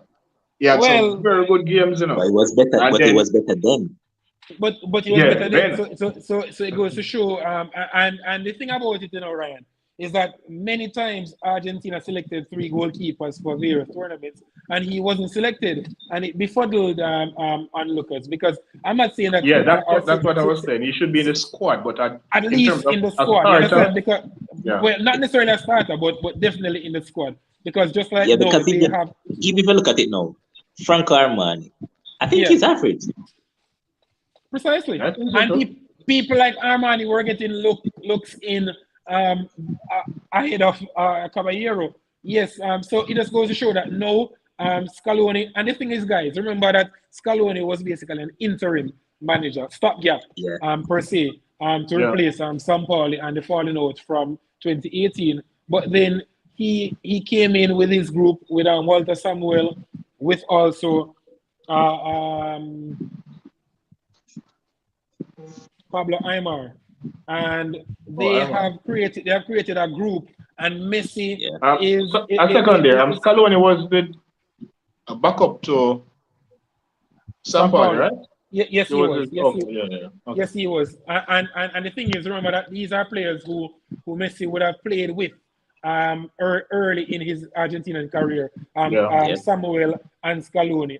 Aimar is Messi's idol. So in terms of playing idol, he saw him playing. So it just goes to show that that when Argentina actually puts aside all that nonsense, they can create a very, very good product on the field. When you look further forward, McAllister has been doing the business, grossly underrated, versatile. I think it must be the surname, guys, why people are still saying that he should be, because he's a very, very good player, versatile, and he's very technical, and he strikes the ball very, very well. Whether dead ball or the moving ball. Also, when you look at Di Maria aging, but still doing wonders, especially when he puts on that jersey. Yes, I know they didn't play against nobody today, but guys, did you see that first goal from Di Maria? Brilliant technique. No goalkeeper on earth was getting to that. Off the inside of the post. You could have put Edison, but let's be honest, you could have put Edison and Alisson in goal together. And they weren't getting near to that. They weren't getting near to that. When you look at the options from the bench, Hold on, man. I'm about to rush it, man. Hold on, don't rush it. I have the $1 million question for you, Axel, so let's start with Robbie. So you look at the midfield, you realize that Paredes has been starting along with Rodrigo De Paul, see? But when I look at this season and how it has panned out, are you dropping Paredes for one Enzo Fernandez? I wouldn't. Paredes start. You can bring in 5 subs in a game, so Enzo can come in as well. What? I would start Paredes. Alright, who you go with? Alright, on form, I would say Fernandez, but logical thinking says Paredes. Paredes plays. Paredes, because the thing is, guys, and I mentioned this, and it's very, very important. Over 36 games, right? Most of these players, they have developed a chemistry, right? Paredes, and you knew if Lo Celso wasn't injured, you would have Paredes, you'd have Rodrigo De Paul and Giovanni Lo Celso, right? Yep. And those are the partnerships. They are very, very important. I mentioned that earlier when I mentioned Paqueta and Neymar. Partnerships are important, and managers feed off that. So I don't think Fernandez, for all his wondrous ability, and I rate him highly. and I think I he's feel on that, borrowed man. time at Benfica. But I think Paredes will start the tournament in that position alongside Rodrigo de Paul. I think in terms of replacing Giovanni Lo Celso, may see McAllister McAllister will get that spot. because McAllister is a bit more forward thinking than Enzo, but Enzo is a brilliant player and his time will definitely come. He's that good. Yep, I really like him, man. But I heard people mentioning a wild card. You know where I'm going with this because they're saying that it gives something different versus what the rest of players have. Otherwise, some Demaria, this guy could have been a wild card. I know that Ryan will. I know off the butt that Ryan will say no. But Robbie, I want your take, and I'm also want your take. So, would you have given Alejandro Garnacho a wild card slot in this Argentinian team at the expense of one Nicolas Gonzalez? It'll be unfair to pick him because all of these cards because of your coach. Your coach. If you would get him more games early up in the season, you would have made the squad. Instead, let's get 3 games for him. Time is everything, brother. I wouldn't necessarily say no in a way to me. I say no. Yeah, it's really I'm just look away for you know, it's really look away for this. Wasn't he in the team before he played for Manu? Yeah, he got called up to the team before. Okay. But Robbie, listen it's keen not a again. foregone conclusion for me. Robbie, listen keen on at the expense of Nicolas Gonzalez. I don't know who that is. Say a scratch a bit, Robbie. He played with Fiorentina, Robbie. Come on, man. Come on, man. That's why I'm about him attack. No. Out of course, I put Garnacho over Fernandez. Yeah, I put your money, man. Yeah. All right. Ryan, which part you go? No, I wouldn't pick him though. I don't think I would, but it's not a bad call. All right, fair. Which part you go for this? Because as I mentioned, you have been watching Gonzalez from Bundesliga days, and was good over Bundesliga, but since he has gone over Florence, hasn't been the same player. Hit and miss here and there off the bench. Where are you going? The thing about it, and that addition of Jonathan Ikone hasn't helped, and Gonzalez has been struggling with injuries. When he just joined Fiorentina, yes, he was the man, but he has now been replaced by Jonathan Ikone in that position out on the right hand side, coming in on their stronger left foot, basically playing as inverted wingers. And on the other side, Kwame has made that position his own. In terms of Garnacho directly replacing Nico Gonzalez, definitely, because Gonzalez, I struggle to see how he will get a look in when you look at the options that Argentina has to begin with. But I think Garnacho, he brings that X factor, he brings that searing pace, the ability to run in behind. Because when you look at the Argentinian team, Isn't there nobody? Di Maria isn't the same player with that turn of pace. Yes, he's still mobile, but he isn't the same player. You understand? So against teams that will play with a high block, then you would want somebody like. I'm glad you bring that up, I'm glad you bring it up because when I look at the team itself, they have done very well up to this point. But I was looking at the team itself and I say, no, sir, they lack pace. If there's one thing that Argentina lack right now is pace. Because if you look at it, it's merely the fullbacks the pace will come from. Because I mean, Montiel and the next guy, they're quite quick. Yeah. Acuna especially down that left hand side because if they go Molina is the more conservative option on the right because he took. Who will start as left back though? I think Acuna. No, Tagliafico hasn't been at his best for a while now. No, he has been good this season. Well, to be fair, Ryan. Sorry to jump in, Levon. It's good that Ryan mentioned that because last season Tagliafico was was out of favor. Hardly played at On the Ajax. Everton had hardly played. You saw where Blind was playing ahead of him. But this season, with that move to Leon, it has shown where he has now looked a player revitalized. And Acuna has been struggling with injuries, hasn't played as much. But if you went off what was happening in the Copa and during World Cup qualifiers early doors, then you would say Acuna. But in terms of how Tagliafico has played recently and coupled with Acuna's injury problems, I'm not sure. But I am still going to go on the sit on the fence with this one. But if I was forced to pick one, I would say Acuna, just based on what happened over the majority of the last qualifiers and all of that. Yeah, would you say though that Argentina's defense, if they are not, you don't really see any great names on the paper, but they play very well as a team. Together. As a unit. Yeah, they play very well as a team. It's like some 6 and 7 type players, but when they come together as a team, they play very well, and I think that their midfield complements them in that. Precisely. Yeah, those guys like the Paul who shield them very well. Yeah, still hurt my feelings. Simeone I take this one turn a cruff in a brother. Still hurt. But the thing is, the thing is, Levon, when he was about to leave Udinese, he had options. He's the one who chose to go to the Wanda Metropolitano. Many. I was surprised when he went there.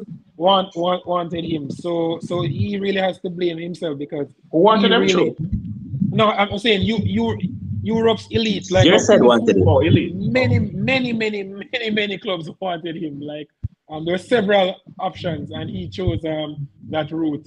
He chose an Argentinian coach.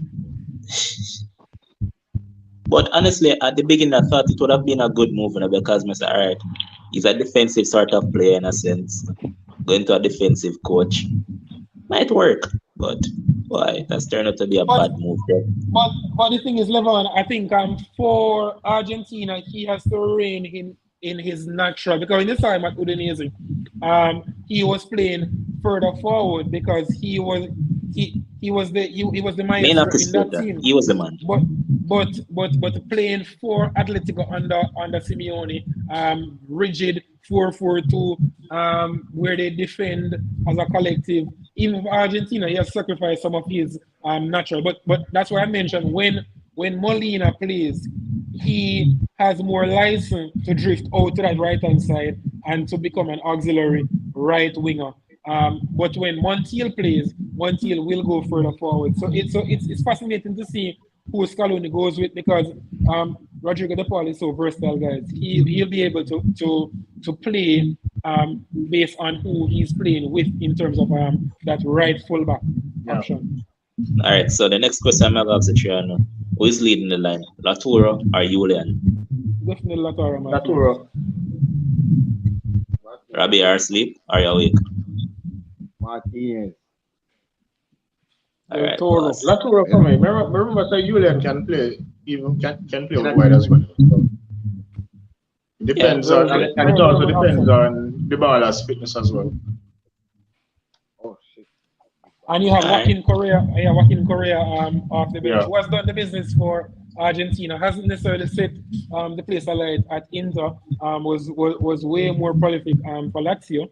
And before when he was at Sevilla, but you know, his minutes are limited when he has to play alongside Edin Dzeko, who looks like a player revitalized at 35, Lautaro, the aforementioned, and even Lukaku. So they have so many options. And even last season, he was competing with Alexis Sanchez. So the thing about it is that Correa gives them, well, in terms of pace, Correa has pace, not as quick as a Garnacho, but I think in terms of what they have, Levon, I think he's the one. Quickest.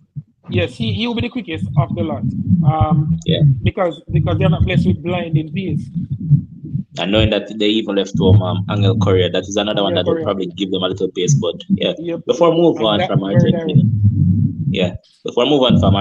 though, I think people are sleeping on the talents that they have coming through now, because they are blessed with an abundance of young talents that are coming through. As I mentioned, you have Garnacho. What's the name of the guy at Juventus as well, man? They have a kid at Juventus. I'm currently forgetting his name right now. But he's very good as well. He was called up in the same squad as Garnacho. Then I have even the youngster at Lazio that I thought he would have kicked on more by now, but he hasn't. Yeah, Luca Romero. Scored last week, 17. Yep. As a temper on him. Yep. Even Thiago Almada, who is playing in the MLS, way too good. I love that kid in the MLS. Love him, man. And he's a guy that can play. Just like I mentioned, Rodrigo De Paul, this is a guy that can play anywhere you put him. So yeah, they have a lot of talent coming through, and I really like them. But there's this youth at Juventus. I'm currently forgetting the name, man. But him and Garnacho are kind of friends as well. But we don't know the show. I'm gonna figure out how still. But let's look at somebody in the comment section can tell me as well. Yeah, people are coming and watch the show, man. They only listen to it. But anyways, Argentina, where have them win the group? In the group also is Saudi Arabia and Mexico and Poland. Mexico, not the team that they used to be. Yeah. Nobody really firing. You take a look over. Sorry, go ahead. You take a look over by Poland. What have they done internationally, to be honest? Nothing. They're the Belgium. Why? The stuff right? I don't feel like I'll give Saudi Arabia the second spot. The thing with Mexico is find a way to go to the tournament second round, and they don't pass second round. And Ochoa always find a way to trick people when World Cup comes. That he's one of the best keepers out there. The casual football watchers, that he's a great keeper. Saw them today, guys. They didn't look against Sweden. And they really resting they all have their been bad. Mexico have been bad for a while now. But trust me, they're resting all their eggs in two guys' basket. If Irving Lozano and Alexis Vega don't perform, that's it from Mexico. Precisely, because hold on, was the Wolves guy, was he picked? Yeah, man, Jimenez, yeah. Yep. But let me take your body mode still. Huh? Let me take your custom mode. Since shouldn't gone. But Ryan, the most informed Mexican striker, Santiago Jimenez, he wasn't called up and played for Feyenoord. Diego Lainez was left out as well. So that's what I can't understand. I can't understand how comes them two men get left out. Because outside of Tecatito Corona, who we know, yes, he was injured and obviously was going to miss the tournament, Lainez brings that X factor, the ability in 1v1s to isolate players, to get past players. That option from the bench. We saw what club he play for fun? Diego Lainez plays for Braga now. And Lainez plays for Feyenoord. Oh, Feyenoord. Yeah, Jimenez plays for Feyenoord. Where's that Lopetegui did now? Wolves. No, what is that Lopetegui did or said? He said that Jimenez shouldn't have gone. He should have stayed and tried to get his. Well, he's one to talk. He shouldn't have go Real Madrid last World Cup and lose his job when the World Cup comes. Oh boy. So the man going World Cup and enjoy and try to do him can. The thing about it, guys, Mexico, we mentioned the attack. Obviously, they're depending so much on Vega from the left, Lozano from the right, to feed whether it is Jimenez or Funes Mori or Hector Martin through the middle. But I think the midfield will have question marks, guys. Because one play them at one midfield. Because Guardado is 35. Hey, I remember Guardado, guys, right? Because I'm a bit older than you guys. I remember when Guardado was this flying winger like a Diego Lainez. This is what I was mentioning years ago, right? But no, he has tailored his game. Herrera did brilliantly in Europe for the better part of a decade. Back in the Americas, playing his trade. Alvarez is That the is the only player they have in midfield. who will tick all the boxes. You know what you're going to get from him. I think he's wasting I his think time. Mexico's saving grace. I think Mexico's saving grace is that they know how to do it, and Poland don't know how to do it. Well, to be fair, though, I think this is the best squad that Poland has put together in years. When you look at options, they have other options apart from Lewandowski. Milik is finally fit. No, I think we said it last World Cup too, you know. Poland was expected to come through that group. But Milik missed the last World Cup. When you look at options, all right. Zelensky is in the form of his life, right? When you look at Zalewski, right? From Roma. But Szymanski's from Feyenoord. From Feyenoord. Coming from off the right in that half space as an inverted winger. They have options. With the only player I have a question mark from MLS as well.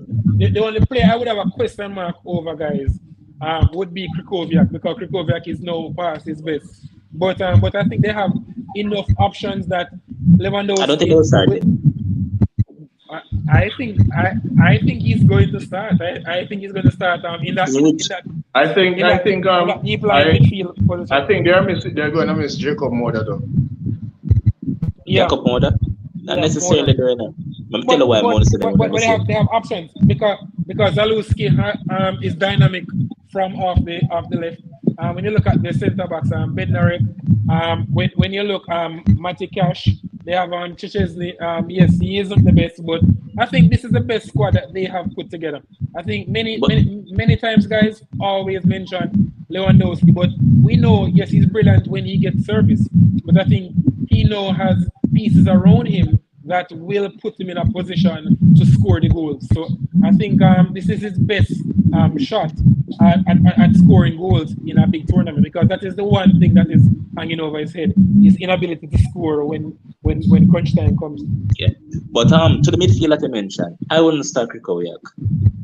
If I'm going to midfield three, it would be Szymanski, the guy from Feyenoord, Zerkowski, that was at Empoli last season. I don't remember where he's at now. And Zelensky. That would be my midfield three. Well, yeah. Fair enough, but because Krychowiak is such an iconic presence, that is the only reason. That's why I think he will start. In terms of footballing reasons, he is way past his best. Remember, this is a player who, at the peak of his powers, many of Europe's elite wanted him. He went to PSG nonetheless. So he's a player who did sterling work, but obviously at 35, his best days are long removed. And thinking about it as well, they have an ex-journeyman on the side as well. I hope they don't start him, Grosicki. Yeah, Grosicki, who was at Hull City. But yeah, this is a kid that I was talking about, is at Juve, Matthias Sole. Wicked piece of play as well. Sole is definitely good. His name escaped me as well, because when you mentioned the first game just now, I was like, he's getting game time? Yep, he has been playing along. Max Allegri don't really like him. But what you say? Ryan, if you watch the last game for Juventus, I used to see him. Yeah, I remember Samuel Ealing. The English guy came on in one game and must have scored a couple goals or something like that. Fabio Miretti. Miretti is playing week in, week out now. No, it's just that Max has a policy that you should start. Change the last 10 games. They will start in a Serie B and them something there. Last 10 games and change it, man. They have been playing now.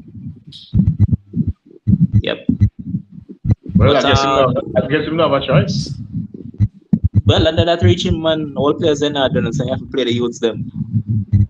And they have an ex-youth as well that he has been playing. Fagioli, I think his name is. Yep. Fagioli scored 2 in 2. Scored that big goal to put Inter Milan away at Juventus Stadium. So, Brian, yes, that's what people always used to have against Allegri. his reticence to use youth. But as Levon mentioned, his hands have been tied because the start of the season poorly. But this upturn in form Youths. has coincided with the influx of youth into the team. And a lot of people, well, I mean, international football, but you know that a lot of people won't realize that Juventus are now third in Serie Yeah. A. Precisely after such a poor start. Granted, they are well adrift of Napoli, who's setting a record-breaking Also pace, at a record. but just to show how well they have arrested the But slide, the which has gap coincided. between seventh and third is like close because last So, week but or week before, Roma was in seventh and they won a game and they jumped to fourth. but but So it's remember very close. remember the thing is, Ryan, people were lauding Roma early doors as to the good start that they had made and were berating Juventus as to how poorly they had started the campaign.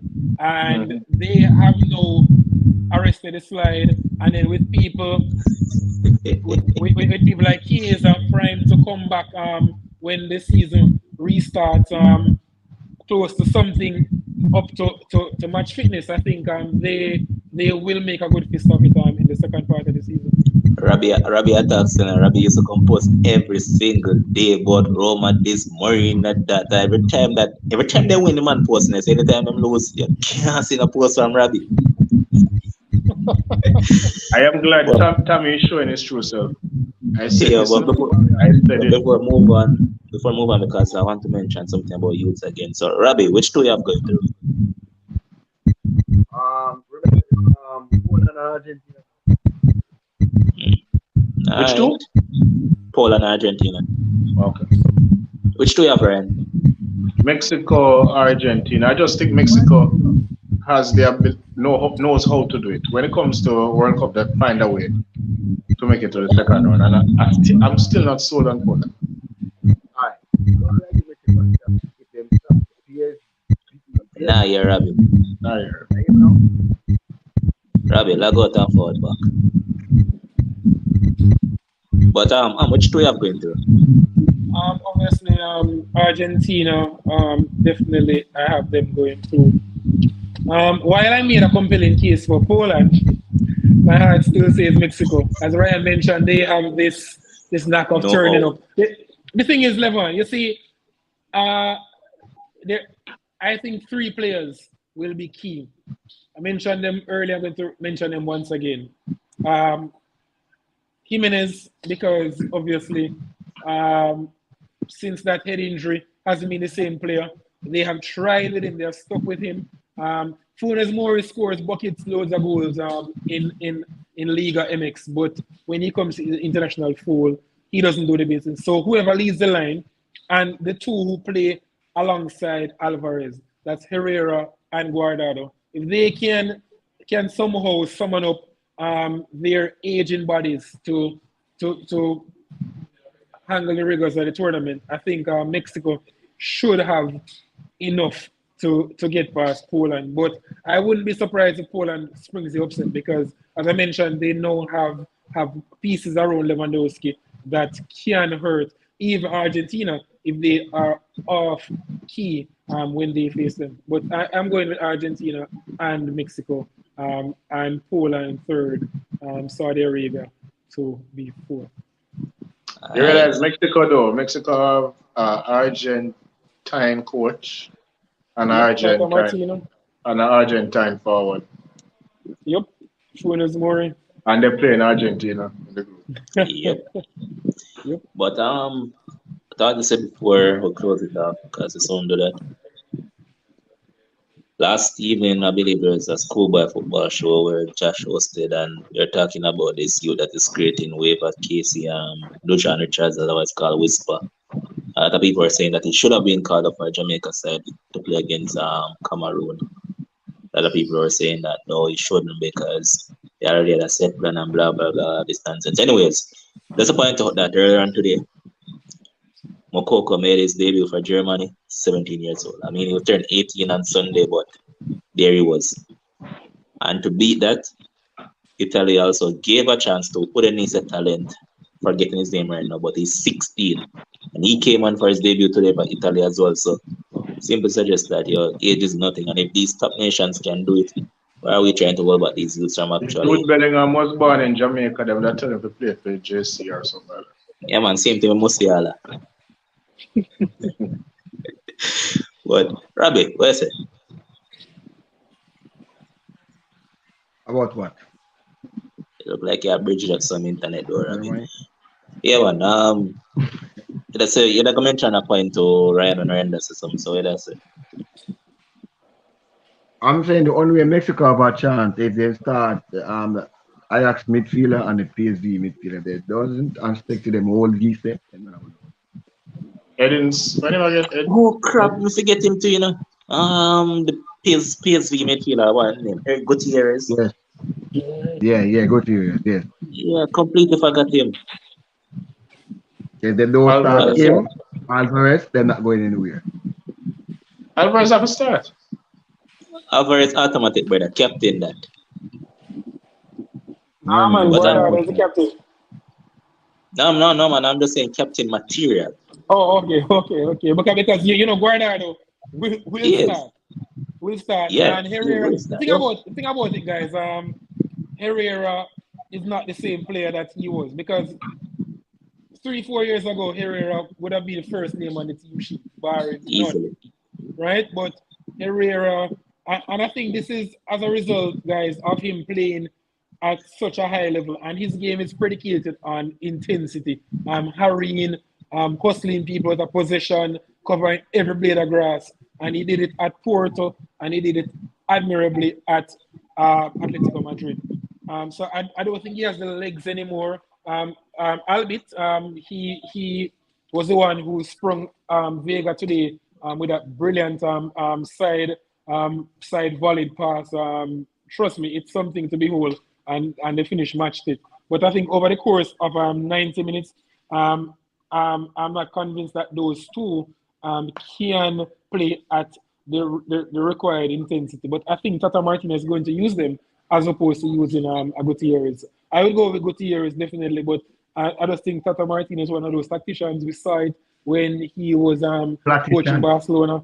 Very, very, very stubborn. When he was coaching Argentina, same thing as well. Yep. But let's go around the table, man. Any final thoughts from you guys before we close it up? Because close what? 3? Yeah, we have already gone through 3 groups. So tomorrow I believe we'll also do 3 again, and then the next day we'll finish up. So any final thoughts? First minute. Robbie, go ahead with your minute. Alright. My minute is that St. Catherine Division 1 going to start the 26th of November. The first match is not jazz yet, but the guys will go for Westport United. Next thing that people need to understand the identity of football and how to approach it to get identity. One of the problems in Jamaica is identity. Nobody can look on a Jamaican player and say he's from Jamaica. See a club and say that's a Jamaican club. And I think it's actually affecting us. All right, that's it? Yeah. All right, Ryan is still there? All right, Ryan, go ahead. Well, I never get to watch the friendlies today as I would have wanted. I expected more goals, but seemingly maybe the players are playing it like a practice match. You feel so? Brother, watch my side, and the first half, the man could have scored at least 10 goals. Yeah, what happened to them? What happened? Because I hear that Mokoko hit the post. And, it need a bicycle. You guys now. When we discuss you guys, I'll tell you what I think about you guys. You might be surprised, but I'll try and watch back some of the highlights and see what happened and so forth.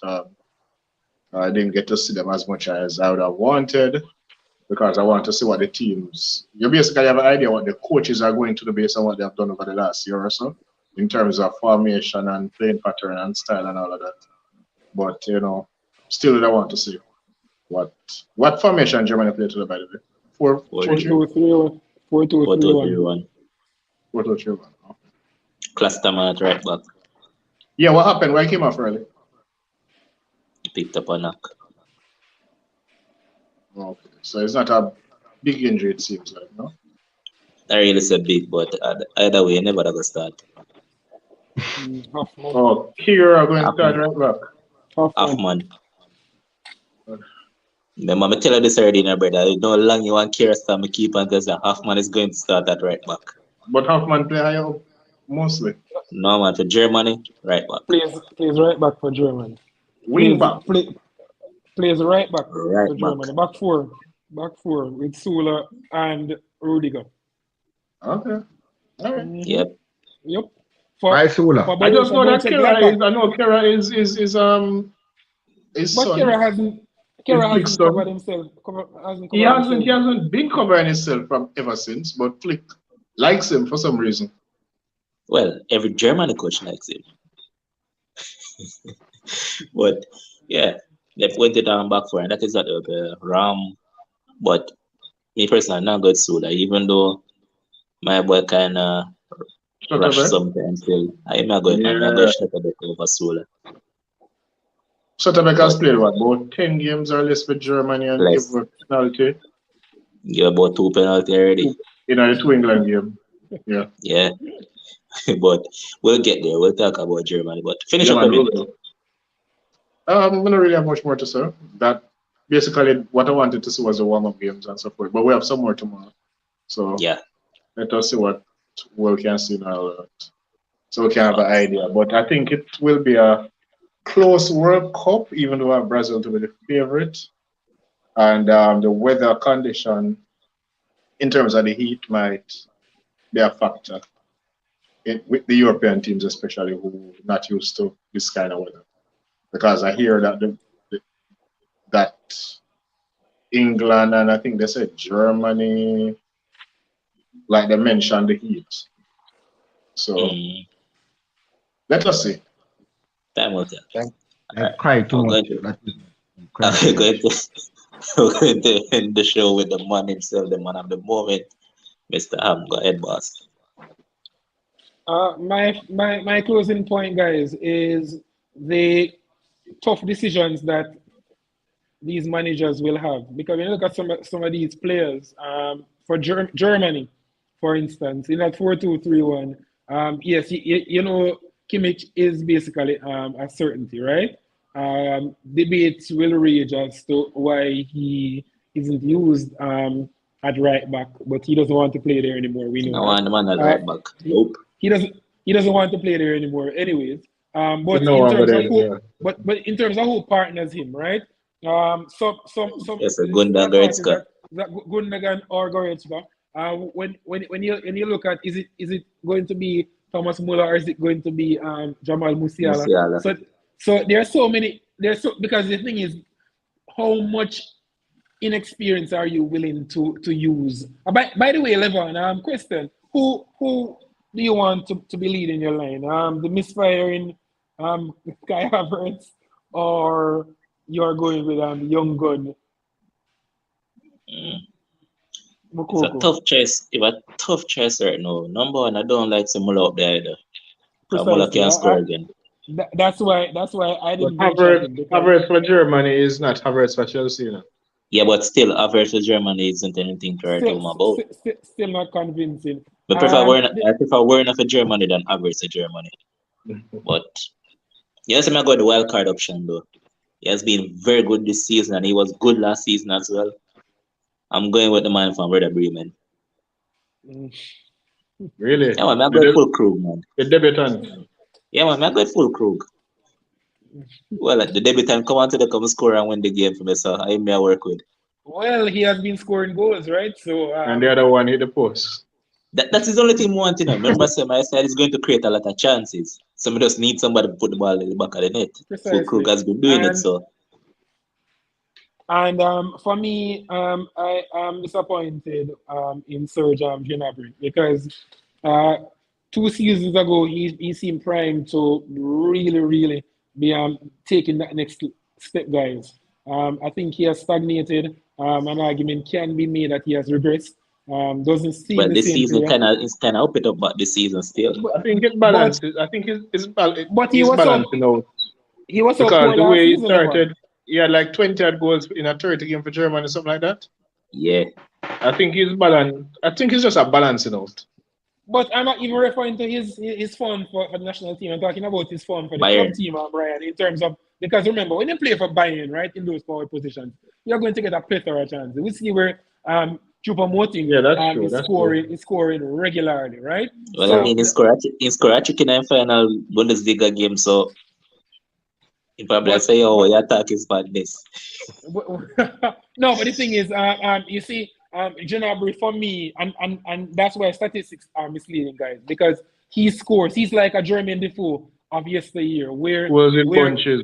he scores Yeah, in man. bunches. Hey, I Nah, remember man, once. Gabriel Jesus. I remember one season when Dimitar Berbatov, right, scored 22 goals, I was just going to and mention that, and Berbatov scored 3 5 in hat one tricks, game. and he scored 5 in one, right? So when you look at the number of games that he didn't score in, there are so many, Yeah. but it's masked by the fact that at the end of the season, the raw number looks good. And he won the But Golden Boot. precisely, that's my issue with Serge Gnabry. He scores in Yeah. bunches and then he disappears. I think your option is an interesting one because it's left side. It's not conventional, but I know that's you, Levon, in terms of going with the unproven hot shot who's Fulkrug as opposed to the misfiring Havertz, who just doesn't inspire confidence. I just don't see where he is going to fit in a team that is A challenging. lot of Because people I think go ahead. he, for me, his best position, and we spoke about this level years ago when he was putting up trees at Leverkusen, playing in that free role. He doesn't have the physicality, he doesn't have the pace to run in behind.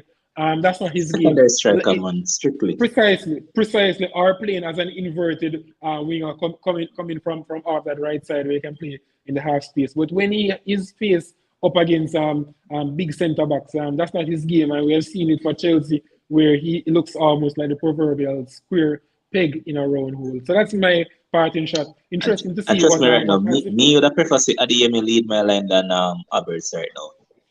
But and as Adeyemi has been disappointing. So, I was his biggest fan. I thought that move was perfect. Maybe the injury. We spoke about this, but yeah, maybe. Yes, But he has gotten a lot maybe. of games since then. Precisely, he has played so many times for Dortmund, and he just doesn't seem the same player. Well, and him Seems alone, sure it of confidence. seems like the fourth players over this time because look even for Marlon. Marlon not do it neither. Well, to be fair to Marlon has forgotten how to score, but he's now this dynamic carrier of the ball. Not the player who we saw in At the PSV. Netherlands scoring a bunch Wait, the of Dutch goals never pick him? with Eatorn. No. Gotcha. Man said, yeah, Van Gaal said what I go Woodweggers instead of them Monday. Yep. Yeah, man. But when we get there, we'll talk about it in terms of Germany. But for me, Muller can't start over Musiala. No day. Musiala is a must start for Germany right now. Shouldn't. Yep. But Muller shouldn't start, but you Flick see, might say otherwise because Flick was the one who got the best out of Muller. Precisely playing him in that very position, turning him into this playmaker, breaking all sorts of records across Europe, assisting. But as you mentioned, and this is my parting shot, he has forgotten how to score. All of them.